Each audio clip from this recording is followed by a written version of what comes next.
Good morning, good afternoon, good evening, whatever time you are watching this. And in today's episode, we're going to talk about wiring. And I am going to show you how I turned all this mess here, into this. And it's a very, very, very simple step. And I'll take it into the garage to show you how I did it. Right then, I hope you're paying attention. You might need a pen and piece of paper for this. So this is exactly what you are going to need to strip your micro wiring loom down to just an engine bay loom. So you ready? That's it. That's all you need. So I'll turn the camera on and explain why that's all you need. So let me explain why you'll just need a wallet. You'll also need Facebook and Messenger as well. So the reason I've decided to go down the route of paying someone to do that for me is because wiring is one of them things, it just scares the hell out of me. Just like welding did, I am determined to learn how to do wiring. I can't do the basic stuff with wiring. It boggles my mind. So you don't want to start with doing a full micro a loom conversion. It's just, that's not where you want to start, because I think that will just put me completely off and I won't want to do it at all. So the plan is to just start small, so start wiring in like electric fans and things like that. I think if I can get that sorted, then we can move on. I can do very basic things, but I'm not all favour wiring, and I'm trying to learn. But this was not the way to learn. Me and my friend was gonna have a go, and we was gonna map it all out and everything like that. Anyway, I got speaking to someone on the Nissan powered Minis page, and he owns a company called, it's Richard from Rag Motorsport. Absolute gentleman. We spoke on the phone a few times, told him exactly what I wanted. He told me, right, this is how you're going to do it. This is what I can do. This is what I can't do. You know, completely manage my expectations, and I am very, very happy. So let me put you back on the bench so you can actually see what it is that I've got, and obviously how it's stripped back. So first of all, let me apologise if you can hear a yapping dog in the background. That happens all day, every day, and when I find him, I'm going to report him to the council. I don't see what, or the police. I don't see why you have a dog if it's just going to sit in the garden and bark all day. Anyway, let's get on. This is the first time I've seen this actually. I've had it quite a while, but I've just kept it in a box because I've been busy. So this is your main engine loom as such. They come in two parts to a micro engine loom. So what have we got here? We've got connect my ignition live to this. This is all Richard, by the way. These earth. Some relays there. Then this is me, so I labelled these as I was coming off. So lambda sensor, injectors, throttle body bottom, throttle body sides. It was just where I was, and I took loads of pictures when I came off. So that's pretty self-explanatory, that bit. Then that all comes round to the main ECU, which are probably living in the car. Not looked at that yet, and they're just unused plugs at the moment. So that's the first bit of wiring.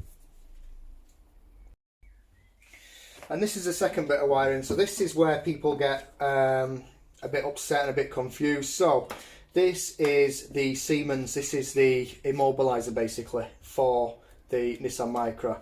So that is your key and the halo, and that's the reader, and that's the box that goes to that. So this would be sat quite far away, but Richard's rerouted it all and everything like that. Now the reason we've kept this ignition barrel is I'm going to mount this somewhere in the car, and this will also be a security feature for myself, because I can just take the key with me, which has got the NATs in it, which is the Nissan anti-theft system, and then nobody will be able to start it without that key. So I can hide that key somewhere in the car, and that'll be a security measure for me. So that's your NATs. This is for, I think, again, I've not looked at this properly, but I'm pretty sure this is for what's like early OBD2, or Nissan's version of OBD2. So you can get a patch lead that connects it to a normal OBD2 scanner, and I asked him to leave that in so I can read any codes that come through on the engine. So that's my battery live. What else have we got here? Fuel pump live, and earth. You can see all that, yeah, and earth. And this is my fuse box with the relay still attached into it. So this will replace probably my mini fuse box, and I'll wire into the back of this or pick up off of this for the Mini stuff internally, because again they're only that big, aren't they, the Mini fuse boxes. And I think that's more or less it. Yeah, I think that's it. So like I say, that I sent Richard, I reckon, well, I weighed it because I was going to post it, but unfortunately Alex Toon took it down for me.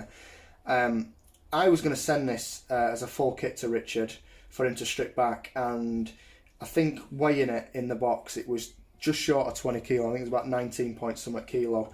I've not weighed this since I've come back, but I mean, the amount of stuff, the ABS system, not the ABS system, sorry, the airbag system, clocks, heaters, all that lot has been taken out of this. This is as stripped back as you can get when you've got this, which is the nuts. Now I don't mind having the nuts because again it's an extra security feature for me, but the fact is if I take that key with me, nobody is going to be able to start that car.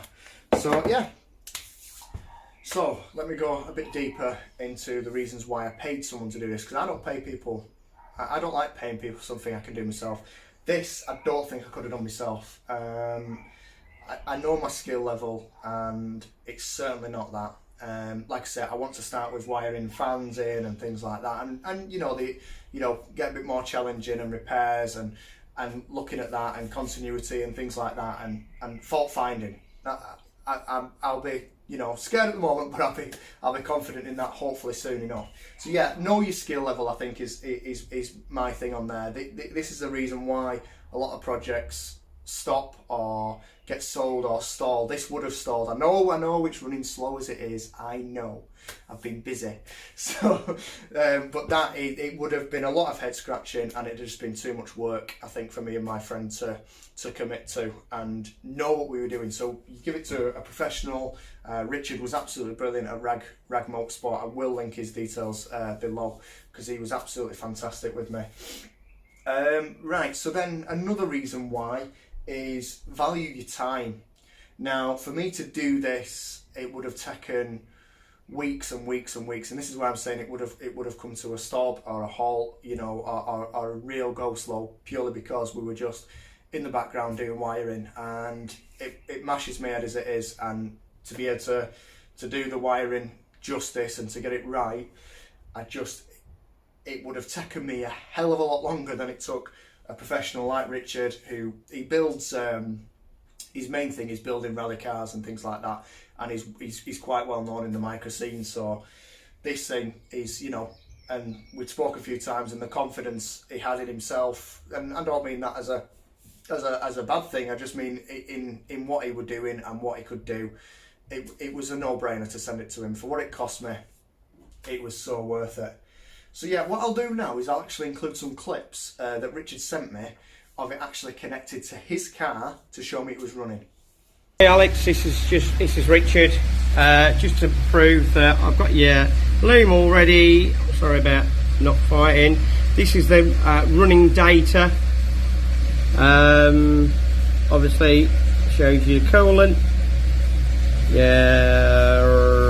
battery charging, yeah. A mass sensor is flicking, yep. You've got ECT, which is timing, and then last one, tick over is about 8, nearly 9. It flicks up and down on this car because it will do, because it's not hardwired in.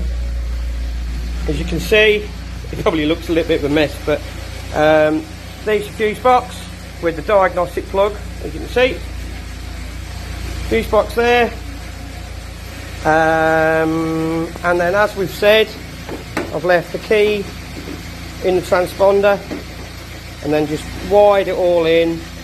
So basically all you have is that one is your battery permanent. You've got the little red one which is ignition. Then you've got this other black one which is ignition live. Obviously earth. That's it. That is simply it. But I'll mark them all. Obviously this is your immobiliser. Obviously that's your immobiliser. They've all got to be connected, else it won't start at all. I've marked on here, well you can see it, battery light. that was for your alternator, and then that one's your oil light. Okay, and then all this, obviously that goes round to your alternator, all the way around the back of the engine. There's your earth, and then your oil light plug. So there you go. I'll mark it all up, and then we'll wait and see whether your mate's coming to fetch it or not. Speak to you soon, mate. Thank you very much. Hi Alex, again, it's Richard. Sorry mate, just to prove, there you go. It's the OBD system, no codes present, 000. I hope that's okay for you. Say no codes present, so everything's plugged in and working. Bye. So as you can see, it works. It showed me it running on his car. It showed me no faults or anything in the ECU and things, which is absolutely amazing. And when I come to fit this, he said to me, you know, he's only at the end of the phone. If I'm struggling with anything, give him a call. So Richard, I will be doing that. Don't you worry about that. But no, he's been absolutely great with me. And he's just, I've just explained to him exactly what I was after, and he did it for me, and I'm over the moon with it. So yeah, I think we will leave it there for the wiring episode. I didn't do much wiring, did I? I just showed you. So there are a lot of things going on in the background. Obviously, I've been very, very busy with Stan. Stan is nearly complete, and there'll be a video on that. And we're almost ready to go away with him and make memories, and that's the main thing. So Stan the van is nearly done, and then it's back onto this thing and cracking on. But there are things going on in the background. I'm speaking to different people, and ideas are going backwards and forwards, and there are a lot of moving parts that are hopefully going to connect all very, very soon. So hope you enjoyed that, guys. Thanks for watching. Have a great day.